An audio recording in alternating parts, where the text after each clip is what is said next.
ਨਮਸਕਾਰ ਸਤਿ ਸ੍ਰੀ ਅਕਾਲ ਕੀ ਹਾਲ ਚਾਲ ਸਾਰਿਆਂ ਦੇ।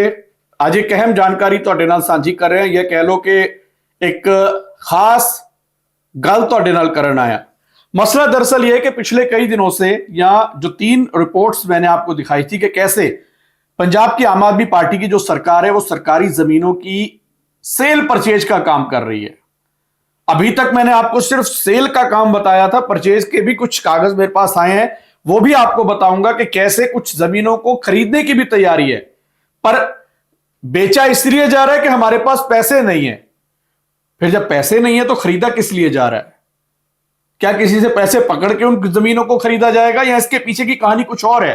यह जानकारी भी आपके साथ साझी करूंगा। पर उसके अलावा एक अहम जानकारी आज ये कि जो लगातार पिछले कई दिनों से पंजाब सरकार की कवायद सरकारी जमीनों को बेचने की चल रही है, जिसके जरिए पिछले कुछ दिन पहले कैबिनेट में एक डिसीजन पंजाब सरकार ने लिया था अनलिस्टेड जमीनों को बेचने का, और वो नोटिफिकेशन कुछ आ गए, चाहे पटियाले की जमीन थी, चाहे बठिंडा वाली थर्मल वाली जमीन है, या उसके अलावा लुधियाने की कुछ जमीन है। तो कुछ एक जमीनों की लिस्टिंग एक मीटिंग करके इंडस्ट्री डिपार्टमेंट या कह लो कि बिजली विभाग की तरफ से तैयार की गई। अब जब वो लिस्ट तैयार की गई तो वो विभागों को भेज दी गई कि भाई इन प्रॉपर्टीज की जानकारी आप सारी करके और ये बेचने की तैयारी करो। उसमें कई जमीनें ऐसी हैं जिन पर हाईकोर्ट ने स्टे लगाया हुआ था।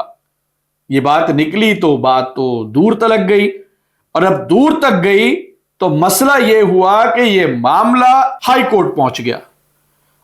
अब मसला कोर्ट के पाले में, कोर्ट ने देखा, कोर्ट ने परखा कि भाई साहब यहां तो प्रॉपर्टी डीलिंग चल रही है, काम होने चाहिए लोक हित के, लोगों के हितों के काम हो, सरकारें बनती किस लिए, पर यहां तो चली कुछ और रहा है। तो कोर्ट ने नोटिस जारी कर दिया।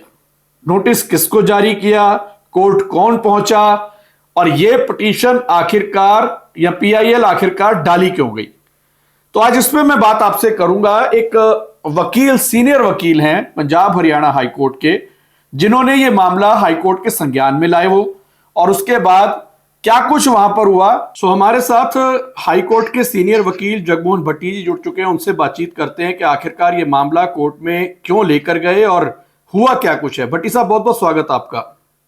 Thank you sir. भट्टी साहब, कैसे आपके दिमाग में आया कि ये जो पंजाब में सारा गड़बड़ झाला कह लो, या सरकार की जो प्रॉपर्टी डीलिंग चल रही है, लोकहित के कामों पे शायद उतना ध्यान ना होकर के ये हो कि क्या बेचें क्या खरीदें, तो आप इसको हाईकोर्ट में लेकर गए, क्या कुछ रहा आज खास? 23 जनवरी 2025 मैंने एक वो डाल दी थी नोटिस, लीगल नोटिस स्पीकर साहब को असेंबली के, भाई जो 92 एमएलए हैं आम आदमी पार्टी के, वो दिल्ली इलेक्शन में करने गए हैं, जो प्रचार करने गए थे या जो भी करने गए हैं। हाँ। उनका 5 स्टार स्टे है, उनका डिस्क्वालिफिकेशन बनता है, और ये आप मोशन सेटल करो। उन्होंने कोई जवाब नहीं दिया आज तक। तो उसके बाद मैं देखता रहा, मेरी आंख थी, क्योंकि हम पंजाब के हैं, पंजाब के लोगों के लिए बात करते हैं और होनी भी चाहिए। तो मैंने ये देखा कि केजरीवाल साहब इलेक्शन हारने के बाद अपनी टीम के साथ पंजाब में लैंड कर गए, और अभी तक यहाँ टिके हुए हैं। जो और लोग हैं इनके सभी, मैं नाम तो क्या लूं, बिल्कुल वो तो सबको पता है कि दिल्ली वाले हमारे सारे मेहमान यहीं पर हैं, जिनकी मेहमान नवाजी हमारी सरकार कर रही है। और इस मेहमान नवाजी का जो खर्चा है वो पंजाब के लोगों के ऊपर क्यों पड़े, पहली बात। इससे पहले मैंने एक कार्रवाई और कर दी थी, तो जो आप केजरीवाल साहब को कभी किसी स्टेट में ले जाते हो, इलेक्शन होती है, कभी किसी में, at the cost of public exchequer of Punjab government and people of Punjab, तो ये क्या हो रहा है भाई? तो ये कड़ी जुड़ती गई। 30 अक्टूबर 2025 को मिनट्स ऑफ प्रोसीडिंग्स जो है पंजाब के किसी हितैषी ने मेरे को दे दिए। ये वो मिनट्स तो नहीं जो पंजाब भवन में एक मीटिंग हुई थी जी, 3 बजे की? हाँ। इसमें लिखा है नोटिस में, मैंने कहा जी अगर पंजाब की प्रॉपर्टीज बेच के इन लोगों की हॉस्पिटैलिटी करनी है तो इसका फायदा क्या है लोगों को? ये आम आदमी की पार्टी की सरकार है या आम लोगों के लिए सरकार है या खास लोगों के लिए सरकार है? सीधी सी बात मैंने सवाल किया इस लीगल नोटिस में। ठीक है। कल इसी वक्त भेजा था ओके। ईमेल। तो मैंने कहा 4 छुट्टियां हाईकोर्ट की, तो हाईकोर्ट में भी ये कह सकेंगे जी रिप्रेजेंट कर दिया इनको, क्योंकि this is a representation come legal notice. 2 दिन की रिप्रेजेंटेशन का डिसाइड करो, नहीं तो अगले 5 दिन जो हैं आगे वाले वो लीगल नोटिस के टोटल 7 दिन बनेंगे और 7 दिन में जवाब तो नहीं देते तो कम से कम जो कार्रवाई कर रहे हो इसको प्रॉपर्टीज को बेचने की, ये कम से कम ज्यादा नहीं तो 50 से ऊपर प्रॉपर्टीज बेच रहे हैं और जिससे ये काफी खर्चे जो है निकालेंगे। और मैंने ये कहा है केजरीवाल को भी पार्टी बनाया है मैंने इसमें, भगवंत मान को भी पार्टी बनाया है इसमें। जी आप ये बताइए ये केजरीवाल साहब के खर्चे मीट करने के लिए ये कार्रवाई की जा रही है, ये किस हिसाब से की जा रही है, या पंजाब के लोगों को क्या फायदा होने वाला है? पूछना हमारा अधिकार है भाई। बिल्कुल ठीक है। और कॉन्स्टिट्यूशन देता है। अगर हम अपनी सरकार से नहीं पूछेंगे तो किससे पूछेंगे? मेरा कोई पर्सनल मफाद नहीं है इसमें। चलिए आपने तो भेज दिया भट्टी साहब, पर ये बताइए सरकार जवाब दे देगी? आप कह रहे हैं मार्च के एक नोटिस का तो अब तक स्पीकर साहब ने जवाब नहीं दिया कि 92 एमएलए जो दिल्ली में चुनावों के दौरान प्रचार कर रहे थे, सरकारी गाड़ियां घूम रही थी, तंत्र मंत्र पुलिस सारी यहां से गई हुई थी, उसका तो आपको कोई हिसाब मिला नहीं, अब तक कोई जानकारी मिली नहीं। आपको उम्मीद है कि ये बड़ी डीलिंगों की जानकारी आपको दे देगी सरकार? बिल्कुल नहीं। अच्छा, आप उम्मीद बांध के रखे हुए हैं कि नहीं मिलेगी? तो मैं ये इस उम्मीद पे हूँ कि कम से कम चांसेस चाहे कम है, लेकिन मैं आशा करता हूँ कि ये सरकार कोई अकल का काम कर लेगी और प्रॉपर्टीज को आगे बढ़ाने की कोई बात नहीं करेगी। मैंने लिखा है नोटिस में। अगर ये इतना भी कर देते हैं तो पंजाब की प्रॉपर्टीज बच जाएंगी। और एक बात और आपको कह दूं छोटी सी, ये वेलफेयर गवर्नमेंट है, वेलफेयर किसका कर रही है? लोगों का नहीं हो रहा वेलफेयर। कॉन्स्टिट्यूशन के मुताबिक ये गवर्नमेंट कॉन्स्टिट्यूशन के मुताबिक नहीं चल रही है। तो अगर कॉन्स्टिट्यूशन के मुताबिक नहीं चल रही तो इसको बने रहने का अधिकार है या नहीं है, ये जुडिशियल टेस्ट होगा। कल 25 है, 25 की छुट्टी है, मेरी रेट तैयार हो रही है। आई बिलीव कि 26 को मैं इसको मेंशनिंग करके फ्राइडे की या थर्सडे की लिस्टिंग में जज साहब से रिक्वेस्ट करूंगा चीफ बेंच से भी ये आ जाए सुनवाई के ऊपर। अब आपने इतनी बात बोल दी है, कहीं ऐसा ना हो कल तक आपको कोई फोन ही आ जाए।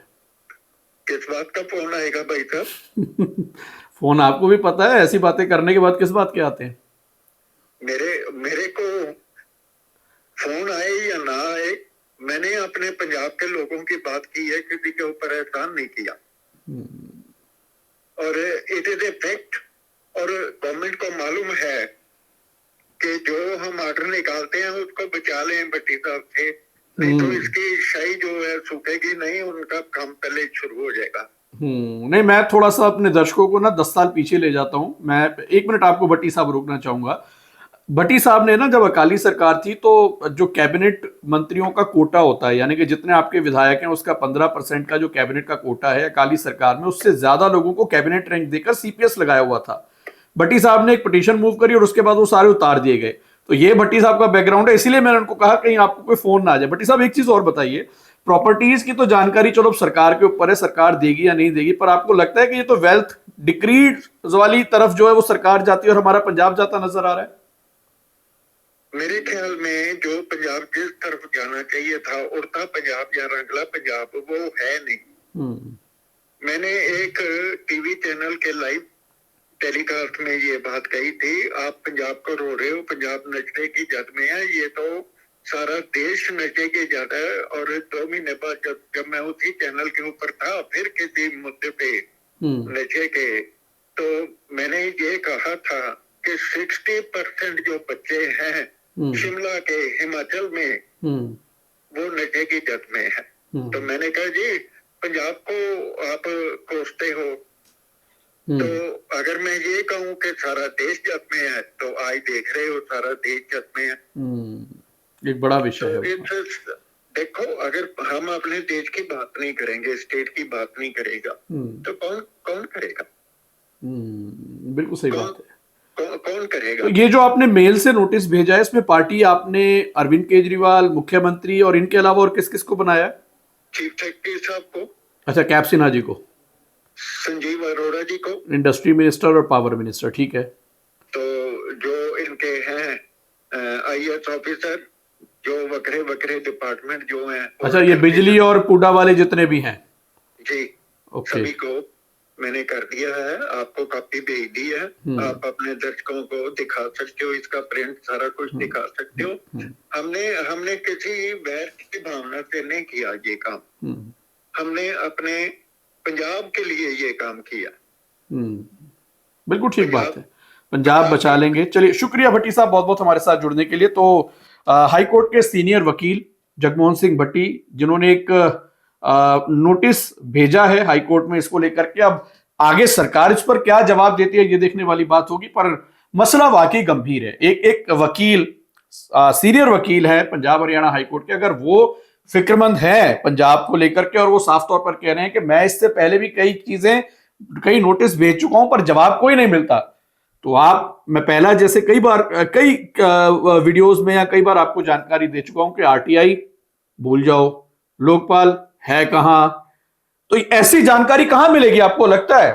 मसला तो यह है कि स्टार्टअप है, land, public land for sale, purchase भी। मैंने आपको कहा ना, एक वीडियो बहुत जल्द आपके साथ साझी करूंगा परचेज की, कि कैसे लगभग 4,000-5,000 करोड़ के आसपास की लैंड सरकार ने खरीदने के लिए प्रपोजल दिया हुआ है। मसला कोर्ट में है क्योंकि वो कोर्ट के थ्रू मिलनी है, पर आएगा कहां से पैसा? ये ठीक वैसे ही है जब कहते हैं ना घर की औलाद निकम्मी हो तो वो घर की प्रॉपर्टी बेचने लग जाती है, पर उसको जब चस्का लग जाए तो वो खरीदने भी लगती है जुगाड़ करके, इधर की टोपी उधर, उधर की टोपी उधर। तो क्या यही पंजाब में चल रहा है? अगर ऐसा है तो एक बड़ा गंभीर विषय है, नहीं है तो चलो अच्छी बात है, पर अब इस नोटिस का जवाब क्या कुछ मिलता है वो देखने वाली बात होगी। ये जानकारी आप तक साझी करनी थी कि प्रॉपर्टी डीलिंग का जो काम है वो कई बार नुकसान भी दे जाता है, पर देखो अब कितना नुकसान देता है। इजाजत दीजिए, नमस्कार।